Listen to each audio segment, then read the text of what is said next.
Welcome, my dear students. In this session, we will be taking up some questions from previous year CMAT examination pertaining to logical reasoning. There will be 20 questions. Let us start the session. And if you have not connected with me on Telegram, you can join the Telegram group CAT-ZAT-MBA, and you can also message me directly at ADI-UIAKT. So the first question is based on blood relation. In an extended family, there were actually 3 questions on blood relation in slot 1. Or in the CMAT examination, the pattern is very unpredictable as such. Pattern in the sense कि logical reasoning में कितना weightage कौन से topic का रहेगा. For example slot 1 में बिल्कुल अलग पूरा कॉम्पोजिशन है, स्लॉट 2 का कॉम्पोजिशन अलग है. यू कैन सी स्लॉट 2 का ऑलरेडी मैंने वीडियो अपलोड किया हुआ है, स्लॉट 1 का अपलोड करो. You can check out the other video as well और आइडेंटिफाई कर पाओगे कि पैटर्न में कितना डिफरेंस है.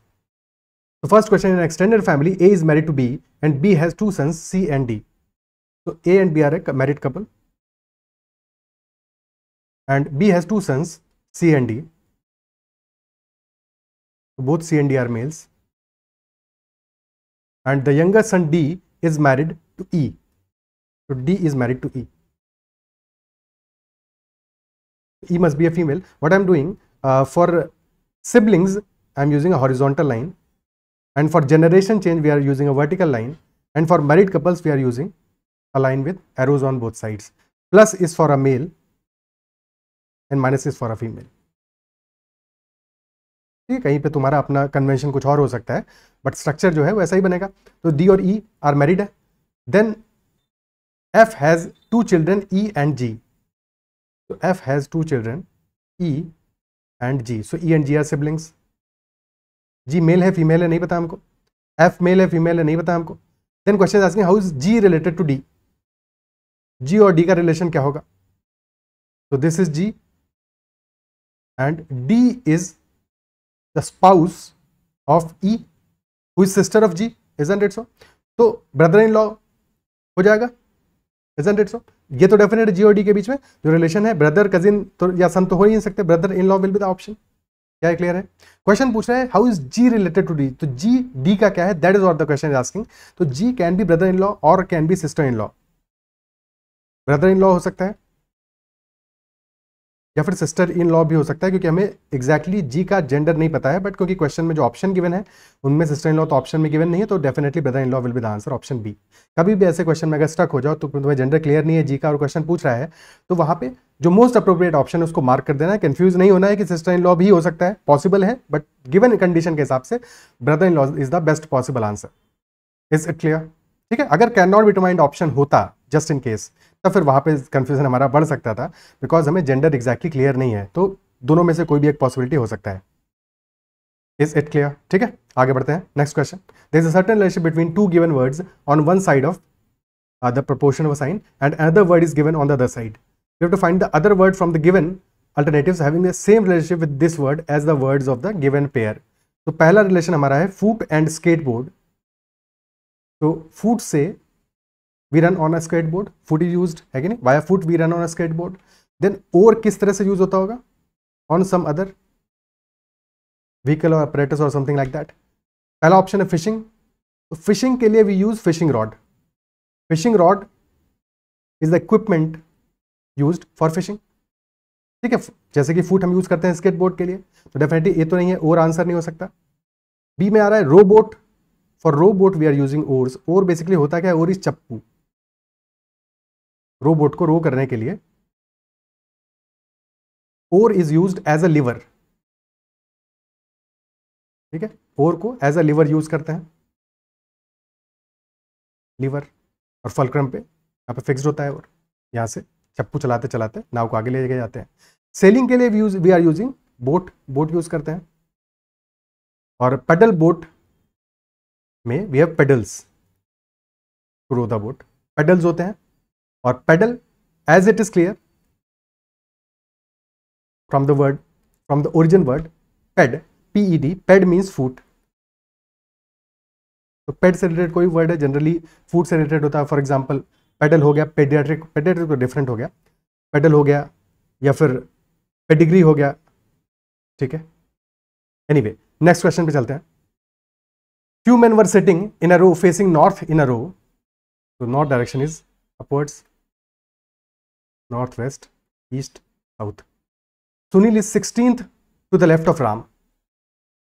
16 to the left of Ram. So if this is Ram, Sunil is 16 to the left, यानी कि सुनील और राम के बीच में there must be 15 persons and Sunil is the 16th person in the left side of Ram. And Ram is 18th from the right. 18th from the right implies that Ram के right में there must be 17 persons more. और Ram 18th होगा right end से. Jack is 11th from the left side. तो left से 11th पे है Jack, 11th है, and is also 4th to the right of Sunil. 11th है लेफ्ट से और सुनील के राइट में है 4, तो 11 माइनस 4 यानी कि 7th होगा Sunil from the left side. Isn't it so? 7th Sunil होगा from the left side. That implies कि 6 persons are on the left of Sunil. Is it clear? और क्योंकि 7th है सुनील, जैक है 11th, तो इनके बीच में 3 पर्संस होंगे.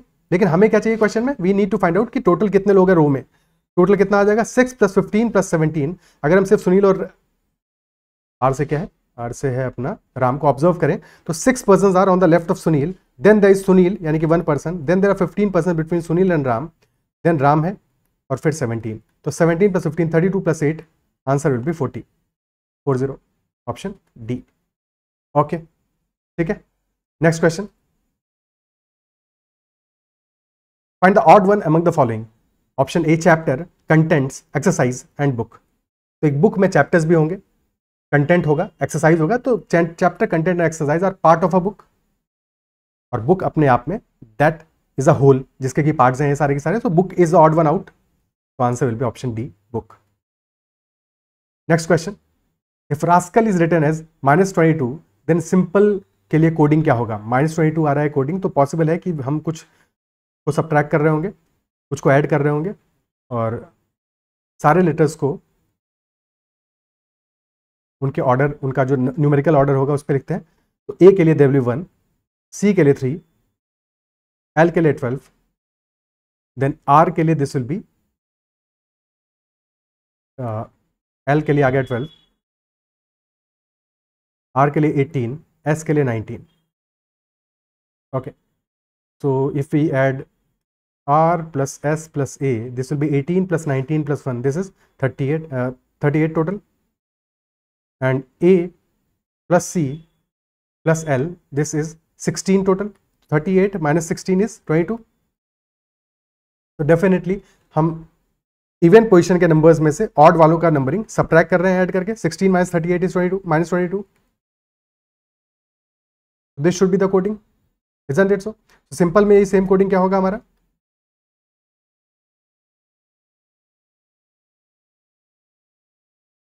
सिंपल में S के लिए कोडिंग आ रहा है हमारा 19,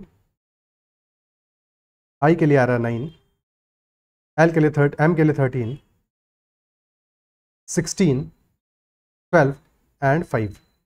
तो 19 + 13 + 12, this comes out to be 32 + 12, 44, and 9 + 16 + 5 is 30. This number is 30.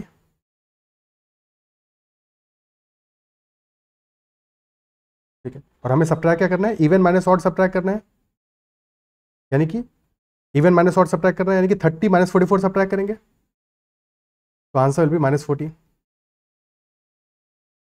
ऐसे क्वेश्चन में ये भी ध्यान रखना है कि जस्ट इन केस -14 की बजाय 14 भी दिया हो सकता था और option none of these given होता तो उस केस में नन ऑफ दीज आंसर हो जाता. ऑप्शन ए है बहरहाल यहाँ पे, -14 is the answer. Is it clear? ठीक है, ओके, आगे बढ़ते हैं. Deepti was walking with her husband Rajiv.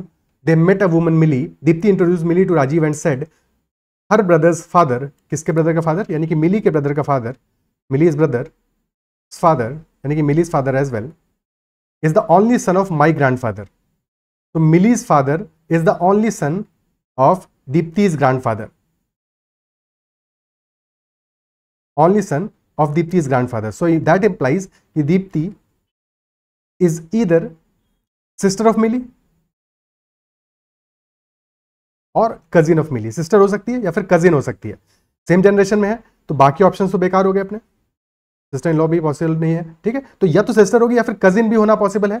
Only son है तो ऐसा तो हो सकता है कि उसकी कोई डॉटर भी हो, उसकी फॉर एग्जाम्पल ग्रैंडफादर जो है, उसकी जो ग्रैंडफादर है, ठीक है, he has only one son, but एक डॉटर भी तो हो सकता है। In any case Dipti is the sister, option C is the answer.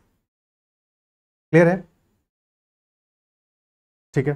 और बाकी अगर और भी कुछ क्वेश्चन में कॉम्प्लेक्सिटी ऐड होता तो और भी इसके नीचे कहता है कि ओनली सन और उसका भी ओनली सन है वगैरह वगैरह, कोई और इन्फॉर्मेशन होता है relevant, but that's all about it. तो सिस्टर आंसर हो जाएगा option C. Next question, count the number of triangles in the following figure. कितने ट्रायंगल्स होंगे? तो एक पीस से बनने वाले ट्रायंगल हमारे कितने आएंगे? 1 2 3 4 5 6 7 and 8। Total 8 triangles are there. Then 2 pieces से ट्रायंगल बनेंगे कितने? 1 2 3 and 4। 4 triangles are there. 3 pieces से कोई ट्रायंगल बन सकता है? नहीं बन सकता है यहाँ पे। 4 पीसेस से भी ट्रायंगल नहीं बन सकता, यानी कि कोई भी और इनके अलावा ट्रायंगल नहीं बन पाएगा। Only these triangles are possible. 8 + 4 12 will be the answer, option B. Very easy question. Then A is the son of B, again एक ब्लड रिलेशन का क्वेश्चन आ गया। A is the son of B whose mother is C। Okay, तो A is son of B, A का gender तो clear है, and B की mother कौन है? C है, C is a female. D is husband of E and E is grand daughter of C। तो E अगर C की ग्रैंड डॉटर है, दैट इंप्लाइज कि A की सिस्टर होगी E, and D is husband of E। F is wife of A. So how is F's father-in-law related to D's daughter? तो D की daughter अगर X है तो F का फादर इन लॉ से कैसे रिलेटेड होगी? ठीक है, F का फादर इन लॉ कौन होगा? इधर B, अगर B मेल है, या फिर B का हस्बैंड होगा, isn't it so? तो B का हस्बैंड जो है, या फिर B अपने आप में, ठीक है। तो B बेसिकली जो F का फादर इन लॉ है, दैट इज फादर ऑफ ए, और जो फादर ऑफ ए है वो E का भी फादर होगा। E के फादर से E का सन या डॉटर, E की डॉटर कैसे रिलेटेड होगी? तो definitely that will be grandfather of daughter. Clear है, तो यानी कि ग्रैंडफादर होगा, option C will be the answer. Okay, ठीक है। Next question, a girl leaves her home and walks 30 meters towards north, south, east and west. So 30 meters towards north she walks, and then she turns clockwise by 45 degrees. 45 degrees clockwise turn कर देती है, और then she walks for another 30 meters. After that she turns anti-clockwise by 45 degrees. इस बार 45 degrees anti-clockwise turn करती है, which implies कि again she is walking towards north. और कितना ट्रेवल करती है? She walks for 30 meters again. Afterwards she turns by 90 degrees towards her left. 90 degrees का turn है टुवर्ड्स लेफ्ट, यानी कि in the direction west direction, and then she walks 60 meters. 30 तो ये हो गया, 30 नहीं, 30 तो नहीं हुआ, 30 से कम ही हुआ, और प्लस टोटल 60 मीटर्स ट्रैवल करती है। Okay, and then afterwards she turns towards her home. So she started from here, this position. So then she turns towards this position. And the question is asking, what direction is she walking? So this is basically southeast. Southeast direction, option B answer आ जाएगा। Clear है? Next question. Now this is a critical reasoning based question. There is one statement and two arguments, and we have to identify which argument is a strong argument, which is a weak argument. ठीक है, week की जगह invalid लिखा हुआ है question में, कोई बात नहीं। तो कौन सा आर्गुमेंट हमारा स्ट्रांग होगा, कौन सा इनवैलिड होगा या वीक होगा बेसिकली? तो स्टेटमेंट कह रहा है, should the cottage industry be shifted to urban cities from villages? या कॉटेज इंडस्ट्री को फ्रॉम विलेजेस से अर्बन इंडस्ट्री में शिफ्ट किया जाना चाहिए, अर्बन सिटीज में शिफ्ट किया जाना चाहिए या नहीं किया जाना चाहिए? That is what the statement is saying. Argument number 1 is saying no, the rural population will die of hunger. Very extreme statement, भूख से मर जाएंगे अगर कॉटेज इंडस्ट्री को शिफ्ट कर दिया तो। But are villages only dependent on cottage industry? Is it so? भाई विलेजेस में एग्रीकल्चर भी होगा, फार्मिंग भी होगी, एनिमल हस्बेंड्री भी होगी, और भी चीज़ें हो सकते हैं छोटे छोटे, और भी एम्प्लॉयमेंट अपॉर्चुनिटीज हो सकती हैं, but basically agriculture, farming, animal husbandry, ये सब चीज़ें तो होंगी। तो कॉटेज इंडस्ट्री को शिफ्ट कर देने से पूरी तरह से तो खत्म नहीं हो जाएगा मामला रूरल पॉपुलेशन का, इजंट इट, उनके पास फिर भी एम्प्लॉयमेंट अपॉर्चुनिटीज रहेंगी, कम हो जाएंगी पर रहेंगी। तो definitely die of hunger is extreme statement, this is not a strong argument because of its extremity. Definitely opportunities कम हो जाएंगी पर खत्म नहीं हो जाएंगी। Argument number 2 is saying yes rural people will be encouraged to adopt farming as their livelihood, कि बिल्कुल शिफ्ट कर देना चाहिए। और क्यों शिफ्ट किया जाना चाहिए, आई मीन पॉजिटिव नहीं बता रहा है कि क्यों शिफ्ट किया जाना चाहिए सिटीज में, अर्बन एरियाज में, बट इसलिए शिफ्ट कर दो कि if you are shifting cottage industry from villages to urban areas तो rural people will be encourage to adopt farming. But what is the logic behind that, क्यों encourage किए जाएंगे, that is not given. ठीक है, so this is very very simplified form या over simplification कर दिया है यहाँ पे ऑफ द आर्ग्यूमेंट। ऐसा जरूरी थोड़ी है कि सारे के सारे लोग इनकरेज किए जाएंगे या फिर फार्मिंग को अपना लेंगे इसके बाद में, और भी फैक्टर्स हो सकते हैं, या वो भी उनमें से कुछ लोग शिफ्ट हो सकते हैं अर्बन एरियाज में to work in the cottage industry, many things can happen. तो definitely this is also not a very strong argument as such. तो बोथ आर्ग्यूमेंट्स आर वीक, और गिवन ऑप्शंस में क्योंकि इनवैलिड वाला दिया हुआ है तो both arguments are invalid, option C will be the answer. Is it clear? ठीक है, next question, again question based on strong and weak arguments. Statement is saying should smoking be prohibited. Smoking के prohibition के बारे में क्यों सोचेंगे, क्यों सोच रहे हैं, because smoking is hazardous to health. सबसे इंपॉर्टेंट क्या है, हेल्थ हैजार्ड। बाकी क्वेश्चंस को हमें इंडिपेंडेंटली पढ़ना है, समझना है। ठीक है, जरूरी नहीं है कि प्रोहिबिट किया ही जाना चाहिए, ना किए जाने के पीछे भी एक वैलिड स्ट्रॉन्ग रीजन हो सकता है। ओके, और किए जाने के पीछे भी एक वैलिड स्ट्रॉन्ग रीजन हो सकता है, डिपेंड करता है कि आर्ग्यूमेंट क्या है। सो आर्ग्यूमेंट के बेसिस पे हम डिसाइड करेंगे, हमारा अपना जो बायस है that is not very relevant. Okay, but yes it is a health hazard. तो अगर इसका प्रोहिबिट करने के सपोर्ट में कोई आर्ग्यूमेंट होगा तो that should be more related to the health hazard. बाकी फैक्टर्स उतने रेलेवेंट, उतने इंपॉर्टेंट नहीं होंगे, बट डिपेंड करता है आर्ग्यूमेंट क्या कहता है। Argument number 1 is saying yes it is wrong to smoke away millions of money. So that is a fact कि स्मोकिंग में बहुत सारा पैसा लोग वेस्ट करते हैं, लुटाते हैं। But should it be prohibited for that reason? भाई तुम लिमिट नहीं कर रहे हो, तुम उसको प्रोहिबिट कर रहे हो, और प्रोहिबिट करने के पीछे का जो स्ट्रॉन्ग रीजन है वो क्या होना चाहिए, जो उसका हैजार्डस नेचर है वो होना चाहिए। Isn't it so? अदरवाइज तुम प्रोहिबिट नहीं करोगे किसी भी चीज को। लोग पैसा बर्बाद तो बहुत सारी चीजों में कर रहे हो सकते हैं। फॉर एग्जांपल लोग ज्वेलरी में भी अपना पैसा लगा रहे हो सकते हैं, बहुत सारा पैसा लगा रहे हो सकते हैं, तो आप उसके लिए ज्वेलरी पहनना बैन नहीं कर सकते अनलेस कि उसका कोई अपना नुकसान है। ठीक है, सो डेफिनेटली प्रोहिबिट करने के लिए ये एक वैलिड आर्ग्यूमेंट नहीं है, ये एक स्ट्रॉन्ग आर्ग्यूमेंट नहीं है। एक वीक आर्ग्यूमेंट तो हो सकता है, but this is definitely not a strong argument for prohibiting. Limit करने के लिए हो सकता था, बट प्रोहिबिट करने के लिए नहीं हो सकता। So this is not a strong argument. Argument number 2, no it will throw away thousands of workers in tobacco industry out of the employment. तो अगर तुमने प्रोहिबिट कर दिया स्मोकिंग को, तो उसके बाद जो भी इंडस्ट्रीज प्रोड्यूस कर रहा है, टोबैको इंडस्ट्री में जितना भी एम्प्लॉयमेंट है, और हजारों लोग एम्प्लॉयड हैं वहाँ पे, तो उनका एम्प्लॉयमेंट खतरे में आ जाएगा। They will be unemployed immediately after the prohibition. तो definitely this argument is a strong for और in support of not prohibiting smoking. क्योंकि स्मोकिंग को प्रोहिबिट कर दिया तो इफेक्टिवली फिर टोबैको बनाएंगे किस लिए, काम क्या, मतलब टोबैको इंडस्ट्री करेगी क्या? तो definitely it will throw away thousands of workers, employment का इशू आ जाएगा। This is a very serious issue. तो this is a strong argument against prohibition. Only argument 2 is strong. Is it clear? ठीक है, यहाँ पे अपना बायस नहीं लगाएंगे कि हमारे हिसाब से प्रोहिबिट कर दिया जाना चाहिए इसलिए हमें नौकरी से कोई फर्क नहीं पड़ता। डेफिनेटली फर्क पड़ता है, that is also strong argument. हाँ, आर्ग्यूमेंट 1 अगर हमारा करता है कि yes it should be prohibited because it is hazardous to health, और साथ में कुछ और थोड़ा सा कंक्लूसिव या अच्छे तरह से कोई स्टैटिस्टिक्स दिया होता है या कोई और तरीका होता है जहाँ से कि आर्ग्यूमेंट में कन्विंस करने की कोशिश करते हैं, तो वो आर्ग्यूमेंट भी हमारा स्ट्रॉन्ग आर्ग्यूमेंट होता in the favour. But smoking away millions of money that is not a very strong argument, तो that is a weak argument. Option B answer हो जाएगा इस क्वेश्चन का। क्लियर है? Next question, given below are two statements, one is labeled as assertion and the other is labeled as reason, and we have to identify कि assertion और reason आपस में connected है कि नहीं है, सही है या नहीं है, और फिर connected है कि नहीं है। Assertion is saying celebrity endorsements add to the brand value and sale of products. So definitely इसीलिए करते हैं, celebrity से endorse इसीलिए कराया जाता है because this adds to the brand value of the product and increases the sales. So that is the correct statement. Assertion तो correct है अपना, और assertion correct है तो फिर डी तो आंसर नहीं हो सकता। Reason is saying most celebrity are rich enough to afford the best technology and products in any given category. So since most is given, तो definitely since they are celebrities, they are rich so definitely they can afford the best technology and products. So that is also correct. Reason is also correct.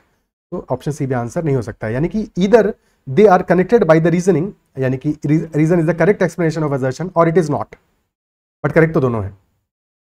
तो हमारा assertion क्या कह रहा है कि celebrity endorsement add to the brand value and sale, that is correct, but is the reason sufficient enough? Is the reason sufficient? Reason क्या कह रहा है? Most celebrities are rich enough to afford the best technology and products. But क्या इस वजह से उनको endorse कराते हैं, या फिर इस वजह से कराते हैं because they are influencers? Influencers, this influencer being an influencer is the bigger part, जिस वजह से इनसे इंडोर्स कराया जाता है, because being an influencer they influence the decision making of consumers. और इसीलिए अब तुम देखोगे कि अब बहुत सारे सोशल मीडिया इन्फ्लुएंसर्स से भी एडवर्टाइजमेंट कराया जाता है, जो बहुत उतने रिच नहीं होंगे. हो सकता है कई सारे प्रोडक्ट उनसे भी जो एडवर्टाइज कराए जा रहे हो वो खरीद के खुद से यूज ना करते, but because they are social media influencers they have a good following, good enough following, तो अब वो भी एडवर्टाइजमेंट में अपना रोल प्ले करते हैं. भले ही उतने बड़े लेवल का टीवी पर एडवर्टाइजमेंट उनका भले ही ना हो रहा हो, but there are many ways जिनसे कि तुम एडवर्टाइज कर सकते हो. तो अब सोशल मीडिया इन्फ्लुएंसर का भी रोल अपना अच्छा खासा हो जाता है. इन्फ्लुएंसर इज फ्रॉम आई, ऐसा माही हो जाएगा, ठीक है. So that is why definitely जो रीजनिंग क्या है, रीजनिंग हमारा प्रॉपर नहीं है, सही नहीं है. अफोर्ड करते हैं, affordability is not the concern, concern is they can influence the decision making and that is why they are used for the endorsements. So option B answer हो जाएगा कि करेक्ट एक्सप्लेनेशन नहीं है. ओके, ठीक है. Next question is the word is represented by only one set of numbers as given in any one of the options. The sets of numbers given in the options are represented by two classes of alphabets as in the two matrices. A letter from matrices are represented first by a row and then by its column number. Rows are horizontal, columns are vertical. Okay, so we have to identify the set for the word, और word हमारा given है rain, R-A-I-N. rain के लिए क्या correct wording होगा? Okay, R हमारा कहाँ पे आ रहा है? This is R, this is R, this is R, this is also R. कई पोजीशंस पे आ रहा है. ओके, तो पहले हम ऑप्शन पे क्या गिवन है आर के लिए? 57, 66, 75. 57 यानी कि 5 is the row, 7 is the column. तो फिफ्थ रो पे कॉलम नंबर 7 पे आर आ रहा है, तो यस 57 इज तो करेक्ट है रिप्रेजेंटेशन. 75 भी करेक्ट है क्या? 7th row 5th, yes 75 is also correct. 6 and 6 column 6 row, ये भी करेक्ट है. तो यानी कि आर के लिए तो सारी वैल्यूज करेक्ट है, सबसे आर ही हमारा आने वाला है, कोई समस्या नहीं. देन नेक्स्ट है 12 गिवन है ऑप्शन ए में. 12 यानी कि first row second column, first row and second column, that is A. Option A अभी भी सही है, सही डायरेक्शन में जा रहा है. 2 1 इज ऑल्सो ए, तो that is also correct. 4 and 4, that is also A, तो this is also correct. And 3 0, third row 0, that is also A, तो ये भी करेक्ट है अपना. Next 31, third row and first, that is I, तो ये भी करेक्ट है. 23 इज डी, तो दिस इज इनकरेक्ट, यहाँ पे डी आ जाएगा, तो option B can not be the answer. And last है, नेक्स्ट है 42, fourth row second column, that is O, so that is also not correct, तो सी भी आंसर नहीं होगा. और 31 तो आई है, तो ये तो करेक्ट है ही. लास्ट में डिटरमाइन होगा 56 और 87. 56 है fifth row 6th column, that is N, तो करेक्ट आंसर हो गया, option A is the correct answer. और 87 में क्या है? 8th row 7th column, that is W, so this is RAIW. Next question, we have to find the next term in the series. और series में terms क्या given है? CAT, EER, GIP, then there is a blank space जहां पे क्या fill up करना है, और फिर दिया है KUL. तो C, देन C के बाद आ रहा है E, फर्स्ट लेटर्स को ऑब्जर्व करें, फिर आ रहा है G, इसके बाद का पता नहीं, फिर आ रहा है K. तो C + 2, CDE 2 लेटर्स आगे है, EFG 2 लेटर्स आगे है, तो G से आगे I आना चाहिए और फिर I से आगे आएगा K. तो first letter should be I for sure, और फर्स्ट लेटर I आ रहा है, तो क्वेश्चन हमारा यहीं पे खत्म हो गया. Option B will be the answer. बाकी चेक करने के लिए आगे भी चेक कर लेते हैं. सेकंड लेटर हमारा पहले में आ रहा है A, नेक्स्ट वर्ड में है E, फिर नेक्स्ट वर्ड में है I, फिर नेक्स्ट वर्ड में पता नहीं, उसके बाद आ रहा है U. तो AEIU यानी कि these are vowels, AEI, so next should be O. और लास्ट वर्ड में आ रहा है T, then R, then P, then it is not given, और उसके बाद में आ रहा है L. तो T -2 है R, R -2 है P, P माइनस 2 आएगा हमारा N और N माइनस 2 आएगा L, तो ION will be our word which is option B obviously. But पहले लेटर से ही हमारा आइडेंटिफाई हो गया था क्योंकि बाकी किसी में आई फर्स्ट लेटर नहीं था। Next question, some students were sitting in a row, Sheela was sitting 12th from the right. Sheela अगर 12th फ्रॉम द राइट है यानी कि शीला के राइट में there are 11 students, and Veena was sitting 3rd from the left. If Veena is 3rd from the left, so only 2 students are there in the left of Veena. There were 15 students in between Sheela and Veena. Total number of students कितने हो जाएंगे? 2 + 1 + 15 + 1 + 11, so this will be 3 + 15 18 + 12, that is 30, option A. Okay,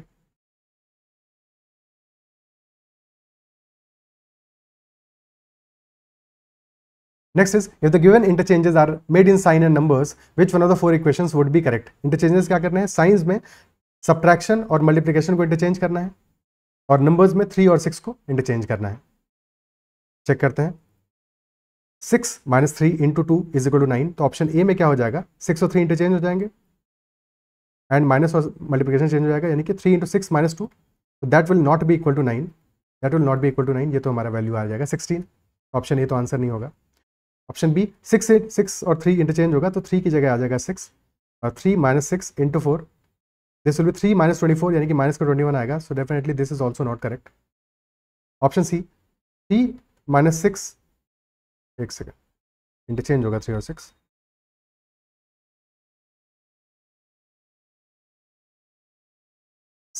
-3 × 4, this will be 6 - 18, that is -12, this is also not correct, and option D should be the answer क्योंकि बाकी सारे incorrect हैं। Check कर लेते हैं, तो 6 × 3 - 8, so that is 18 - 8, that is equal to 10, so option D answer हो जाएगा अपना।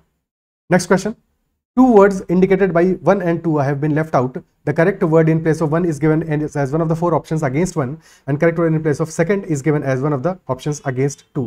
There is some relation between 2 words on the left of this sign, यानी कि फर्स्ट और वीट के बीच में जो कनेक्शन है, same connection will be between brick and second. Okay, कौन सा ऑप्शन हमारा करेक्ट हो सकता है? ऑप्शन ए में आ रहा है ए एंड पी, यानी कि cereal is connected to wheat as brick is connected to building. Okay, तो जो आफ्टरवर्ड्स हमारा वैल्यू आ रहा है दैट इज वीट और ब्रिक्स से बनेगी बिल्डिंग, बट क्या सीरियल से वीट बनता है? नहीं, ऐसा नहीं है। ठीक है, order is also very important, तो ए पी तो आंसर नहीं होगा। बी एंड एस, यानी कि फील्ड और वीट, तो फील्ड में वीट प्रोड्यूस करोगे, वीट आउटकम होगा, बट ब्रिक कनेक्ट कर रहे हो किससे? किल्न से। ठीक है, is that so? Again order is very important. ठीक है, ऑर्डर इज वेरी इंपॉर्टेंट, तो ऑप्शन बी भी आंसर नहीं होगा, बिकॉज ऑप्शन बी हमारा क्या कह रहा है कि फील्ड को कनेक्ट कर रहे हो वीट से, बट फिर brick is connected to kiln. अगर रिवर्स्ड होता है इनका ऑर्डर तब हम सोचते इस बारे में, isn't it so? बट क्योंकि ऑर्डर इज ऑल्सो इंपॉर्टेंट तो ऑप्शन बी तो अपना आंसर नहीं होगा। Option C, C and R, C कह रहा है हमारा ब्रेड, तो bread and wheat are connected in a similar way as brick is connected to clay. तो bread is made of wheat and brick is made of clay, so the relationship is correct and in correct order, so option C is the answer. DQ क्या कह रहा है? Farmer, wheat and brick, maroon. So no, that is not correct, option C is the answer. Okay, next question, if all sweet things are fluids, all sweet things are fluids, यानी कि sweet things हमारा subset हो जाएगा inside fluids because all sweet things are fluids, and some fluids are colored things, so we know for sure कि fluids, some fluids are correct colored things, तो coloured things और fluids के बीच में कुछ तो कॉमन है, पक्की बात है। ठीक है, कुछ कॉमन है, दैट इज सर्टेन। इससे क्या कंक्लूजन ड्रॉ कर सकते हैं? Option A, some sweet things are coloured things. Can we conclude that? We can not conclude that for sure. ऐसा पॉसिबल हो सकता है कि some sweet things are coloured things, ऐसा भी पॉसिबल हो सकता है कि all sweet things are coloured things, और ऐसा भी हो सकता है कि no sweet thing is a coloured thing. So possibility तो है, अगर ऑप्शन में पॉसिबिलिटी गिवन होता तो ये पॉसिबल है, बट डेफिनेट नहीं है, तो कंक्लूजन का आंसर पार्ट ये नहीं होगा। तो ना तो ए जब कंक्लूजन का पार्ट हो नहीं सकता तो डेफिनेटली डी आंसर होगा। खत्म हो गया क्वेश्चन यहीं पे। Isn't it so? क्या ये बात क्लियर है? फिर भी चेकआउट कर लेते हैं, हालांकि आंसर हमें मिल गया है, आंसर ऑप्शन डी है। बी कह रहा है some sweet things are fluids, definitely when all sweet things are fluids, तो some is also correct. Option C, all fluids are sweet things, we cannot conclude that because all sweet things are fluids, so some fluids are for sure sweet things. तो D तो correct है, but all, no, that is not correct. तो B and D are correct. Option D is the answer. Next question, how many squares does the figure have? Squares identify करने हैं और single piece से हमारा कोई square नहीं बन सकता, 2 पीसेस से बन सकते हैं. कितने बनेंगे? 2 पीस स्क्वायर्स कितने हैं? 1, 2, 3, 4, 5 एंड 6. देन 3 पीसेस से कोई स्क्वायर नहीं बनेगा. 4 पीसेस से कितने बनेंगे हमारे स्क्वायर्स?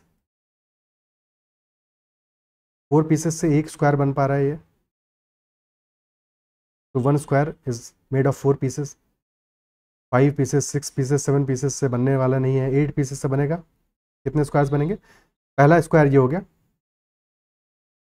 और फिर ये बड़ा वाला स्क्वायर. ठीक है, पहले जो हमने 4 पीस वाला स्क्वायर देखा था दैट ये स्क्वायर था, वो दिस वाज दैट स्क्वायर.